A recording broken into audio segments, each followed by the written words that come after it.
Welcome to the IT Experience podcast. We're here to guide IT and global business services professionals in navigating experience management, focusing on how to optimize budgets and drive better business outcomes. Join us as we discuss the trends, tools, and strategies with top industry experts that are transforming the future of service delivery in large enterprises. This podcast is brought to you by Happy Signals, the leading experience management platform for IT and global business services. Hello and welcome to the IT Experience podcast. And today we have a very special guest with us who got up very early for this recording, currently in Washington. And Dave, welcome to the show. Would you like to introduce yourself and tell a little bit about who you are, what you do, and what your contribution to this world is currently? That's a big question. So, Dave Snowden, I left IBM 22 years ago now, and created a company called Cognitive Edge, which is now called the Connevin Co. And we're a action research group, so we develop methods and tools, but what we do, which is fairly unique, is we base them in natural science. So if we see an issue or a problem, we don't go and study cases because there's insufficient data in them. We'll spend 5 or 6 years looking in biology, physics, chemistry, anthropology, and then one day it all comes together and we've got a proto method. Then we spend 4 or 5 years refining it, and then it goes into the open source wiki, and the same tools work in a similar way. So that's what we do. We use natural science as an enabling constraint to understand human systems. And this, the work that you do is, as I mentioned before we started recording, is that if somebody follows you, I mean, it is very thorough. Just like you explained now, it is not something that is nothing is included into the body of knowledge without very good foundations and research behind it. How have you found the reception of your ideas? Like, who are receptive to this kind of thinking, and who have you found benefits from this kind of thinking the most? Okay, so remember my background is a corporate strategist, all right? So there's things you know about that. When you launch something completely new, which we did with complexity science back in 1995, 96, I think, you've got to assume it's going to take 10 to 20 to 30 years before it takes off. And one of the reasons for that is the old way of thinking, which was systems thinking. We're still then in its growth phase and it's now peaked out. So what happens is an idea comes in, it gains traction, it takes off, then it starts to lose utility, but now it's at its peak. So it's what everybody does. That's when the new ideas come in, but then you have this period where the old thing is suppressing the new thing, and then the whole cycle starts again. So if you want an IT example, IBM dominated the early computer industry because they actually were the best in the world at typewriters and punch card machines. So it's called exaptation, they could repurpose those to give them a fast start in technology. But then they assumed technology was all about hardware. Hardware became a commodity. And they got displaced by Microsoft and almost went under. So that's the sort of cycle you look for, commodification. So to come back to the question, most of that time we were selling to enthusiasts who wanted the theory. What happened around COVID is A, COVID happened. B, we published the European Union Field Guide on how to manage in complexity, which was triggered by COVID. And after that, everybody realized the world was complex and you couldn't forecast the future. So we're now in a growth phase. Yeah. And so if ideas they grow and then they get traction, but then they peter out as people maybe see through and empty shells, does the work that you've been doing, is it able to predict whether or not certain ideas are just empty shells, or if there is some sort of something more? I think there's two separate questions there, right? So one is whether an idea is basically coherent or not. And coherence is a really important concept in philosophy of science. So we know that evolutionary theory is wrong because we keep finding out new things. Like epigenetics, we now know that culture inherits and we know the biological mechanism. 30 years ago, nobody would have accepted that. But at any one stage, the scientific development is coherent to the facts as known as at the time, whereas young Earth creationism was always incoherent. Yeah, so you don't say all hypotheses are wrong, therefore all hypotheses are valid. You say all hypotheses are probably wrong, but some are coherent and some are incoherent. So you can eliminate things, for example, like Myers-Briggs, like spiral dynamics. You can eliminate them fairly quickly as totally incoherent. They're actually wrong in theory. Whereas systems thinking had a huge amount of validity. I was involved in it. It was coherent to the facts. It's just life has now moved on. As I keep saying, we understood how to use gravity before Newton came along, but after Newton, everything changed. So one thing is that question of coherence and incoherence. The other question you ask is about prediction. No, but you can create what are called anticipatory alerts. So we know one of the signs that an idea is coming to the end of its life cycle is commodification. So in the Agile movement, the minute SAFe came along, we all knew it was Agile was over because SAFe commodified the space. Right? And it took some years, but you can now see what's happened on that. So there are indications, although you can't predict the timing. Some of our work as well, which is one of the legitimate uses of AI, is to use one of the things we do is we create training data sets. We don't just scrape the web for them. We can create training data sets based on previous movements, and we can alert executives to the plausibility that a change might be about to happen. And that before they would see it with conventional scanning. And so even if they start looking at their organizations as maybe not being as simple to model as they might have thought before, and maybe the methods that they have chosen aren't quite the silver bullet that they hoped them to be. And one aspect that you talked about was how this fractal arrangements within companies and how people want to fit to the culture. How is that sort of impacting then the ideas that does this commodification happen also within organizations, or is it something that happens more outside of in a bigger picture? It does happen. Just as a sidebar, you can't model a complex system. You have to stimulate it or simulate it.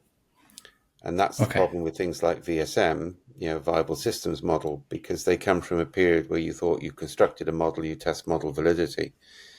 Now we understand complexity. We know there are so many variables that no model will actually work.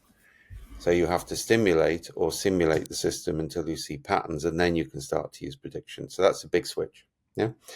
But if you look at what happens on things like culture, goals, objectives, the big thing which came in, and Peter Senge introduced this back in the 90s with learning organization, is this concept of common mission, common goals, common purpose. And, every few years we put a different name on the same platitudes, on the same flip charts. It was mission, then it became values, then it became purpose. And I think deep purpose or mission are coming back at the moment. And the idea was you control uncertainty by all having a common goal or a North Star, then everybody aligns behind it. Yeah. Now that isn't kind of like the way it works. So if you want to understand how people make decisions, they make decisions based on two factors: who they're talking with at a proximate level. So proximity really matters for humans. One of the ways you change culture is you change who people are interacting with. You don't try and change the people, which any parent knows, right? Who your child's friends are has a much bigger impact on them than any innate qualities they've got, particularly when they hit puberty. So that's one factor.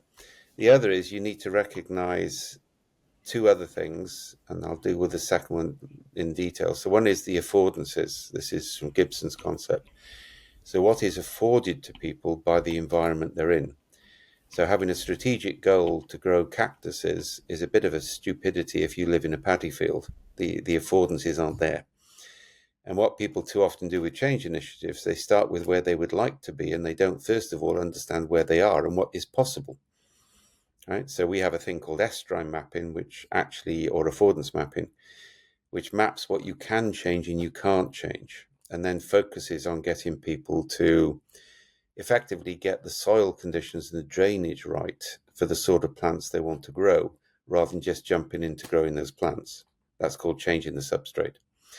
The second one, which is called an assemblage. That's a philosophical term, but you kind of everybody understands this. I tell a story, you tell a story. We like each other's stories, so we surround ourselves with people who tell similar stories. Now, in our early days as a species, that wasn't harmful because we lived in villages, we interacted with people, we worked with people we disagreed with. And as my friend Tom in the Canadian mountains says, it used to be every village had an idiot, but it didn't matter because everybody knew who the idiot was. But now the idiots are banding together on the internet to legitimize idiocy. Right? So we've removed human buffers, and the same is true in organizations. So there isn't that buffering context. So what happens is those stories build and accumulate, and they actually gain it's a type of material reality. It's not a social construct anymore. It exists independent of the storytellers, and it creates downwards causality, and people can't escape those story patterns. Yeah, except rare individuals can, but you can't escape them. It's called an assemblage, which comes from Deleuze, and Deleuze talks about lines of flight. You have to find a weakness in the system, a crack in the system. Go back to Leonard Cohen about how the light gets in. All right, so you have to find a crack in the system if people are going to escape. Now, you can also do it by deconstruction, by deterritorialization. So I'll make that simple. A lot of our work at the moment is to map culture through stories. So, and we just made this really easy for people to do, so they can run something for 3 months, get a report every week, and then we can get into more detailed stuff. It's called Quick Sense. But what we're doing there is we're presenting 6 cartoons, and we either produce general cartoons or we partnered with Comic Agile for the Agile community to produce theirs. You choose the cartoon which represents your culture. Now, if you want to get academic about this is called semiotics. But human beings actually respond better to patterns and painting and music than they do to text. In fact, art came before language in human evolution. So a lot of our language points to abstract representations. So you choose a cartoon, you then tell a story orally or visually, you take a photograph, you write text. You then interpret that onto a set of triangles. This is called high abstraction metadata. The triangles have all positive qualities. So, for example, one has, managers are altruistic, assertive, analytical. Now, that's deliberate because you don't want people to know what the right answer is, which is what you get with Likert scales. You want them to actually, and this triggers their brain into action as opposed to just an automatic reaction. But then if I look at the pattern and I say, well, in my company, we're all assertive, analytical, we're not altruistic, that tells me we're skewed. So by capturing that data at scale, we can draw a map of the whole company, and we can show dominant patterns and outlier patterns. And the outlier patterns are important because they're people who are seeing the world differently from the norm. Sorry, I'm jumping around a bit, but if you give radiologists a set of x-rays and you ask them to look for anomalies, and on the final x-ray you put a picture of a gorilla, which is 48 times the size of a cancer nodule, 83% of radiologists won't see it. So what we're doing here is finding the 17%. But critically, the board can look at the map for the whole company, and then they can click on it and read the stories and say, we want more stories like these and fewer stories like those. So you're not producing spider diagrams and analytical frameworks, which only consultants will understand. You've got a visual pattern. You click on the pattern and you say, I want more of these stories and fewer of those. That's really simple. But then every department and division gets their own map from their own stories because they'll all be in a different starting place. So what's happening is everybody is making locally contextual actions, and the system as a whole is starting to align rather than having a top-down driven project on the assumption that everybody is average. And that's the problem with most change initiatives. So earlier you said that complex systems, you can only within that you can only stimulate or simulate them. Yeah. So when you start building these stories by not asking questions on Likert scales, but rather using a different method of understanding what reality within that organization is, if you detect that those 17% of radiologists that actually do see like what was on that last picture, what's the next step then? Like to stimulate or simulate, like, yeah. That's quite interesting in behavioral terms. So one of the other things we do, for example, is if an organization is facing a difficult problem and the CEO doesn't want to know what to do, we present that problem as an infographic to the whole of the workforce, or if they're sophisticated, they build wider sensor networks.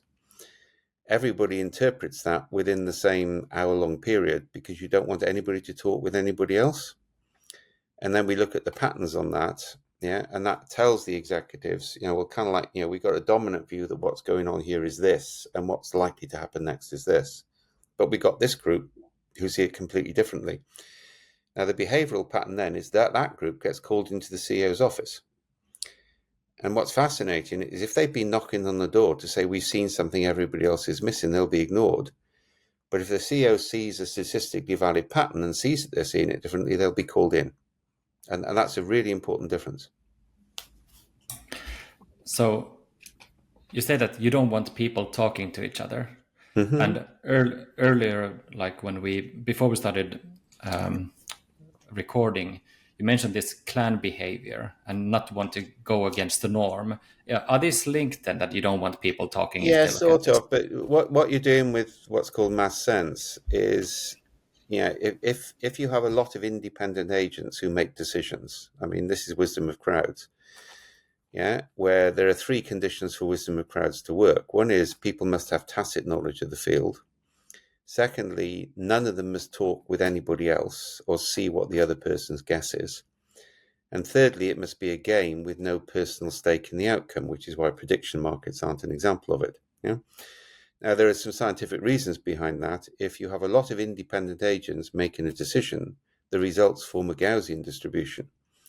Whereas the minute they talk to each other, the results form a Pareto distribution, so you don't get a clear decision. Basically, the dominant voices start to control what is interpreted. Power comes in. So that's the factor.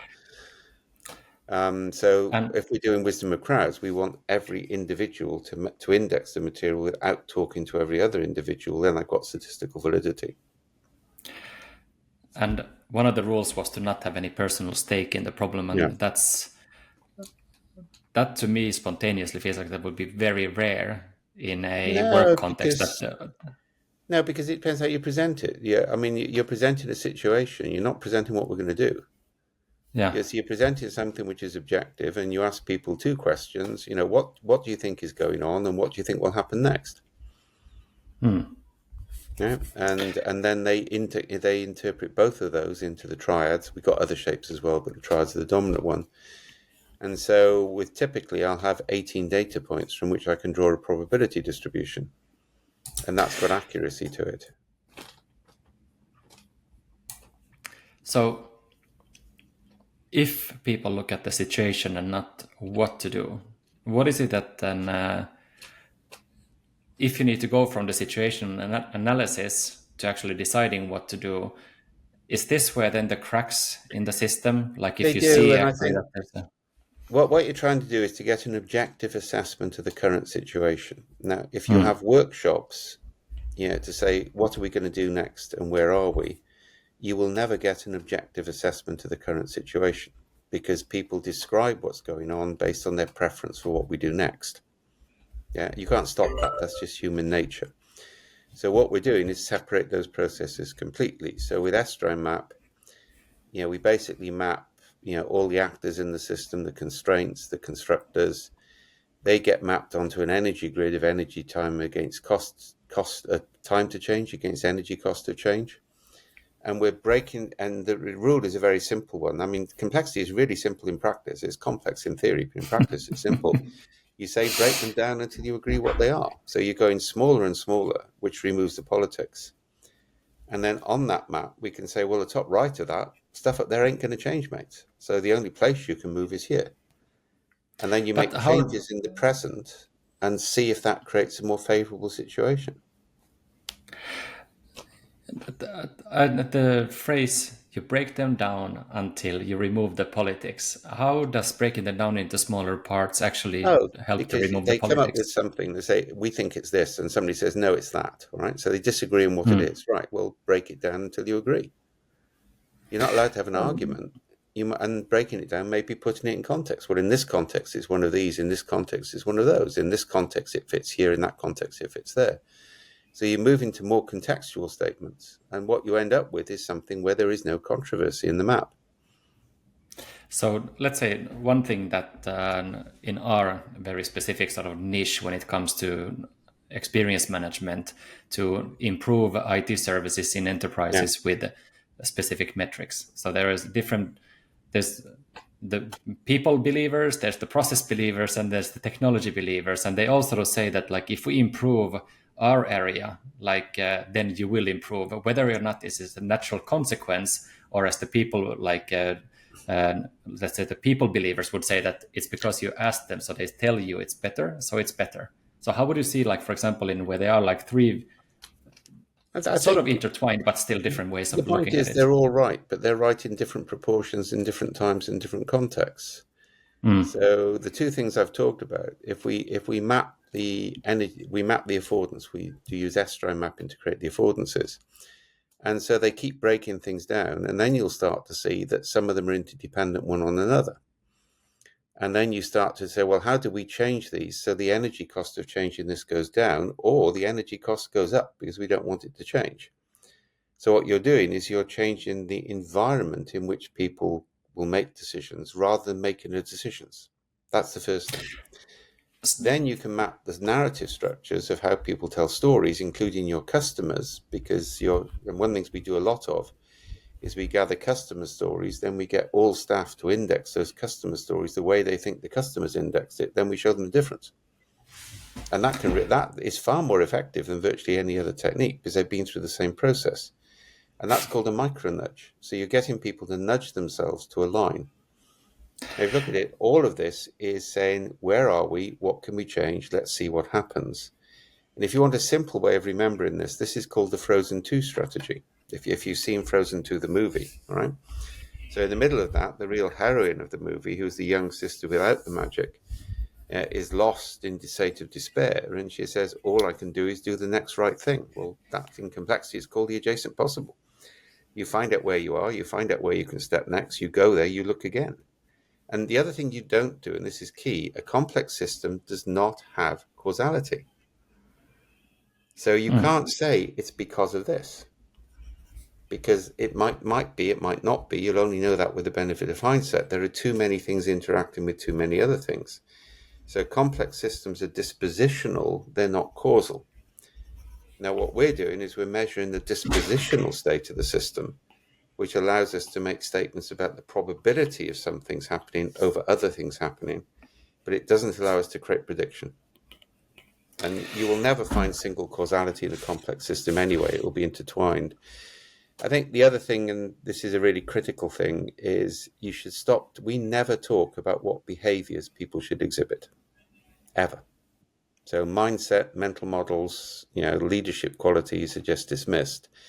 What we do is we change the interactions or we change the process so that those qualities are likely to emerge. Because you can't engineer an emergent property. You have to stimulate the system so it develops. And human behaviors arise from interactions over time. They can't be engineered or programmed into people. So let's say, this is very fascinating because if a complex system does not have causality and next adjacent action, does it mean that would, for example, then, I have a hard time wrapping my head around, like, how do you lead, for example, a group of grassroots level employees through this type of complexity and then get them to do the right things? Okay. You say, we want to change this thing. We won't talk about changing it yet. If we wanted to change this, how could we reduce the cost of changing it? Then we'll think about whether we want to change it or not. Or you do that really simple thing on anything else. Well, I need more stories like this and fewer stories like that. Anybody got any ideas? Now that is far easier than I need to be a customer-centric organization. You say, I need more customer stories like these and fewer stories like that. You're basing it in reality. So would then the I need more stories like this sort of then become, how does that become a something that people strive for? Is it just through actually Well, saying them first of out all, loud? it's Is a that already question they can something? respond to. And secondly, you can measure whether you get them or not. It's called a vector measure. So in a complex system, you measure vectors, you don't measure outcomes. If you have an outcome, an outcome measure, things like KPIs of various types, or so OKRs, then all you do is create perverse incentives to achieve the target. So it's like on a call center, people will close off the call and reopen it in order to achieve a target, even though you haven't closed it off, right? So that's gaming behavior. A vector measures direction of travel, velocity of travel, energy consumption. And we can do that. And then we can say, well, you did get more stories like this and fewer stories like those. Therefore, that's a target. So is this when a measure becomes a target, it ceases to be a good measure? Is that Yeah, linked to this, or is that's it? it. Yeah, yeah. Yeah. And so if we speak about stories, earlier you mentioned IBM as an example, going from typewriters and punching hole punching cards into then hardware, and hardware becoming obsolete. If you were a strategist at IBM when they were still focusing on hardware and Microsoft was starting to rise, what are the kind of stories? Sort of just to bring it into a visual Well, image that I people can was a understand. strategist in IBM when we were trying to be a service company. And if it hadn't been for Ginny Rometty, we would have changed radically. I did the work on that. But the culture in IBM of being a manufacturing company was almost impossible to break. Why? Because people saw status based on how many people worked for them. So I worked out a whole new model of consultancy, which got rid of the bench problem, and I proved it in New Zealand and South Africa over about 5 years. But it would have meant that, consultancy group would have been, I think, 10% of its size, but with a network which was 500% of its size. And the manufacturing couldn't get their minds around that because I won't be managing the biggest unit in IBM, so I won't get promoted. And that was kind of like a trope, which I learned. And it's interesting in the telecom sector, trying to get them from commodity supply into services, or the pharmaceutical sector. That switch from manufacturing commodity to services is really difficult for people to make. And generally, companies don't make it. So something new arises on the other side to replace them. That probably means that some people need to go and new people need to come in as well, doesn't it? I mean, Sometimes, is yes. And I think my view on this, is I think we didn't, certainly when I was working in IBM, we were just tentatively entering the science. If I'd known what I know now, I would have done it differently, right? So a lot of it, I was working off intuition and experience and then picking up on the theory. Now I know the theory a lot better. But, we know human beings respond to patterns. Yeah. One of the things IBM did hugely successfully when it lost the PC business was to take a group, put them in Florida and say they were exempt from the rules. Now, we tried to do that again because what was interesting is IBM never did it again. Nokia pioneered getting the whole staff involved in strategy, then got scared shitless of ever doing it again, even though it had worked. So I think, you've got to start to think about how do you create special areas, wildflower gardens, in the middle of a formal garden. Where do you encourage weeds to grow? And I think that's creating spaces, I think, is the way you get the change.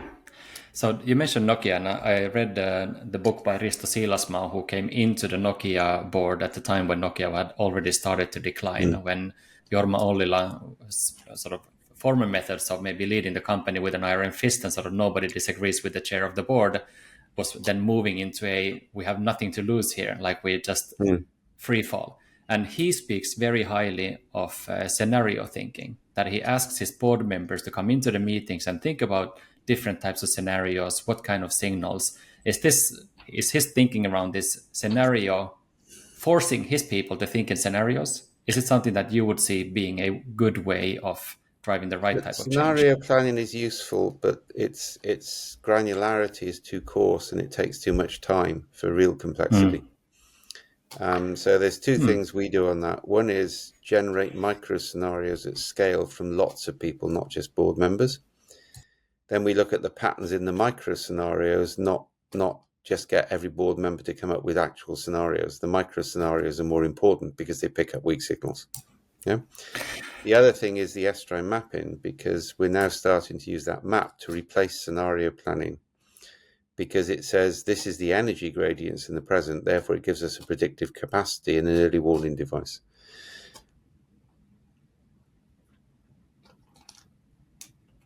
I'm taking notes, sorry. And by the way, it's a lot Yeah. easier to set up your employees, ask them a question, get 200,000 micro scenarios back and look at the patterns the next day, then have a facilitated workshop to do a forces and factors analysis and write 5 scenarios which go in a book and go in a drawer in your office and you don't read again. So, shifting into real-time detection of patterns using multiple perspectives is a key aspect of complexity. And remember, I said you simulate or you stimulate. This is stimulation. You're stimulating the environment to see what patterns are sustainable. So if you put this into a context of, let's say, a large global service integrator that has thousands of service desk agents working with clients every single day, it would be sort of like giving them a voice to be able to submit Well, not like just them a micro. voice, the people they talk with. So Yeah. one of the things we can do with service desks is, instead of people filling out a sort of Likert scale afterwards, and all service agents tell people, please score me highly because my salary is dependent on it. So, and I always score it highly because I don't want them to suffer, right? What they can do is basically get them to tell a story about the experience, index it onto 4 triangles, which are all positive. That gives you better data. And we originally developed this, by the way, in the medical profession because nobody will criticize nurses, so they never get feedback when they're incompetent. Because nurses are nice people. That's a belief system, right? So, and that also means you can then get the customer to say, I'm interested in being part of going forward. That increases your sensor network. So you can incorporate your customers as well as your staff in that sensor network. And that gives you far more power to see weak signals because you've got multiple agents. It's like a bee swarm, or a termite's nest. You're not reliant on 1 or 2 dominant individuals or a structured process. You're distributing agency and decision making into huge numbers, which means you will see different patterns. But we're doing it literally in hours, not in days. So earlier you mentioned that people are deeply affected by the interactions that they have with other people. So if you wanted to change it, or change who they interact with and how they interact with them.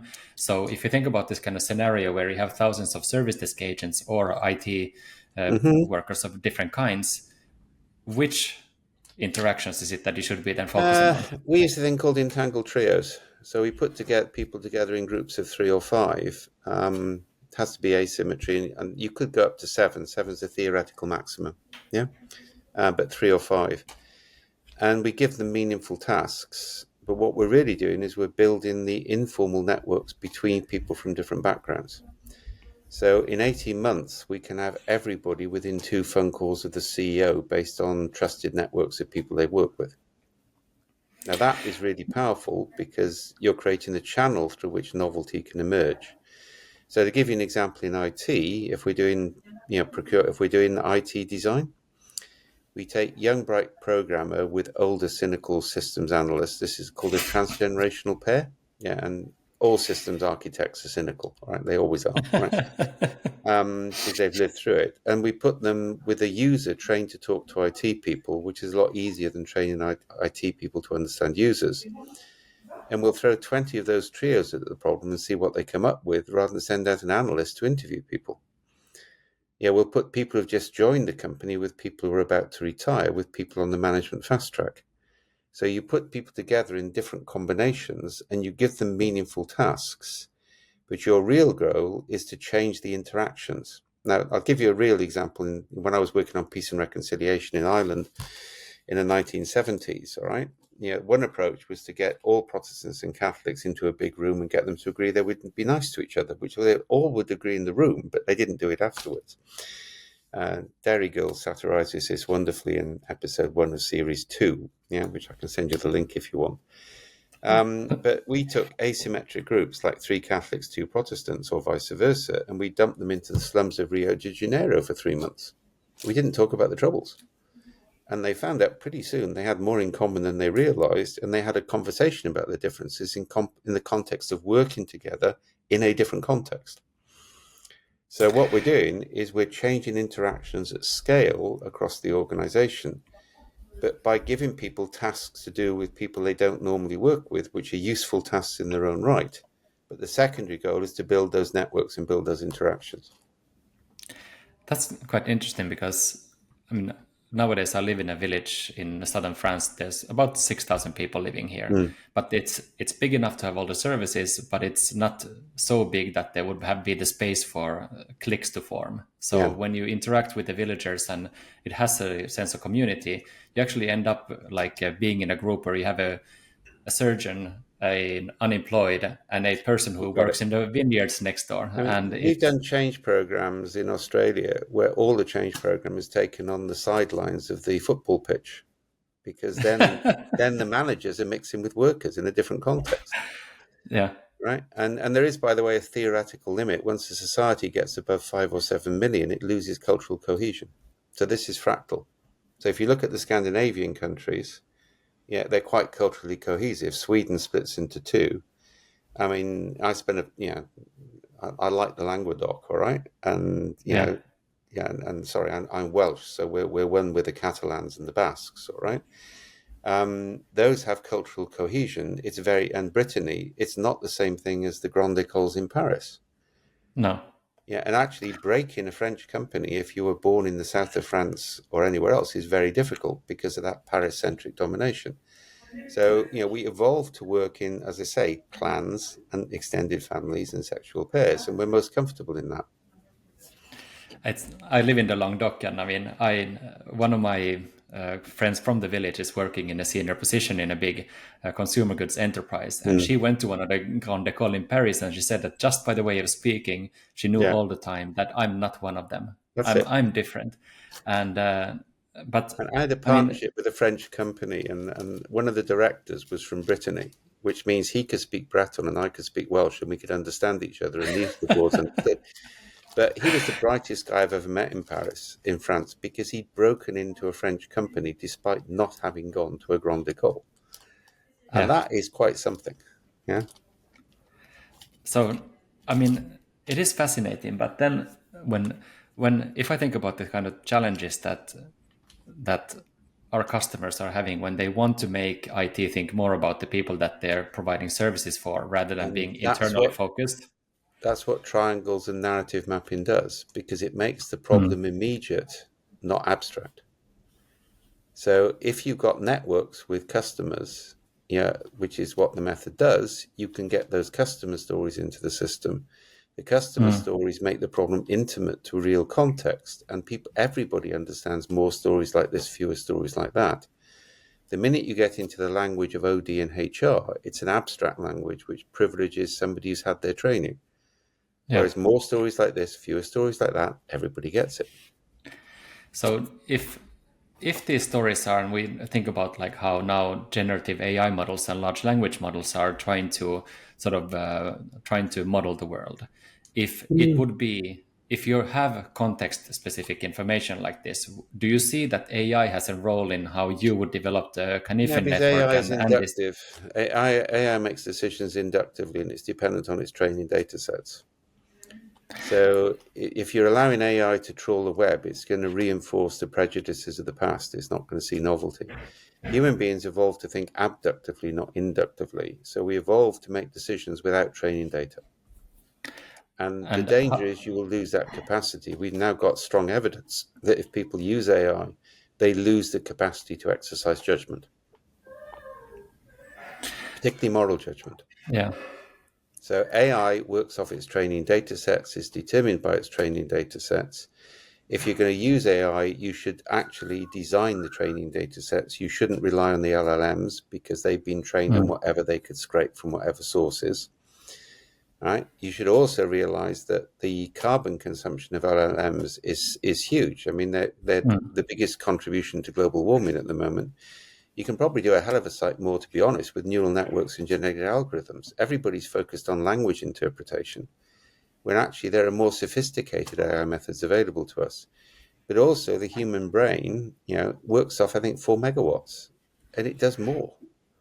So you've got to make sure that you don't replace that capacity. And there are some tasks AI can do better, Yeah, but human beings have to do that task for 10 or 15 years to develop the higher capacity. And if I go to call centers, I've just been having a fight with an insurance company. I knew I was meeting with AI, and I'm smart enough, but it took me 2 weeks to break the AI's response to get to a human being. Yeah, Now, and in order to have a decent conversation. So the danger is, I mean, first of all, it shouldn't be called intelligence. It's artificial inference. It's an inference engine. Yeah, that's what it does. And secondly, it can't handle ambiguity. So one of the things we do now in software design, for example, is we have roles of people that are designed as objects with a standard input output with polymorphism, and you put people objects into the system with information objects and AI objects. Yeah, because the human objects can handle more ambiguity than the software can. is there, I mean, I look at this and I just think that there are so many incentives at the moment and so much expectation to just get stuff done with AI, regardless of its shortcomings. How do you convince an organization to find a good balance rather than trying to replace, or like, what is the good balance? We're actually doing so. We're about to launch a product on that, by which we get people. It's a narrative type approach, but we get people to assess the role of AI in their organization and what's going on and what they're worried about. And that's going to cost, I think, like £20,000 to run across the whole organization to get a report, and it will show where the deficiencies and where the strengths are. And it creates a weak signal detection where you become over dependent on it.